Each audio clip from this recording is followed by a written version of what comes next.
اعوذ باللہ من الشیطان الرجیم۔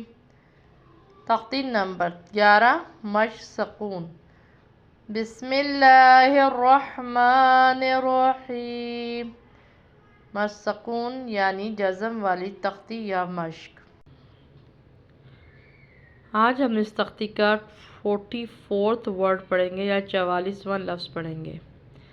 سب سے پہلے اس علامت کو دیکھ لیتے ہیں، یہ جزم کی علامت یا سمبل ہوتا ہے۔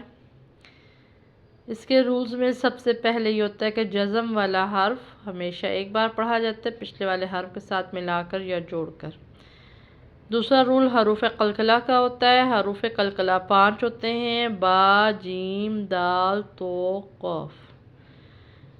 چونکہ یہاں پر جو حرف ساکن ہو رہا ہے جس پہ جزم ہے وہ جیم ہے، یعنی یہ ان حروف میں سے ہے۔ تو اب جب حروف قلقلہ یعنی یہ 5 حرف ساکن ہوں تب ہم انہیں قلقلہ کرتے ہیں۔ قلقلہ کا مطلب ہے ہلا کر پڑھنا۔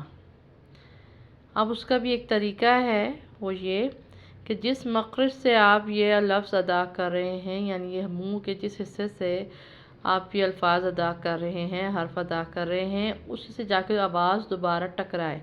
جیسے ایک گیند یا بال دیوار پہ پھینکتے ہیں تو وہ پلٹ کر آپ کی طرف ہی آتی ہے، اسی طرح سے آواز بھی جا کے دوبارہ ٹکرائے۔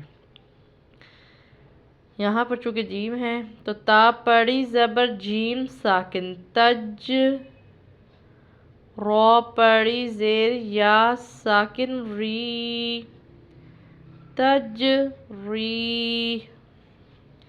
جیم کے اوپر جزم ہے تو اس وجہ سے ہم اس کو ساکن کرنے کے ساتھ ساتھ ہم اس کو قلقلہ کریں، یعنی تج نہیں پڑھنا بلکہ پڑھنا ہے تج، آواز 2 دفعہ آئے، ری۔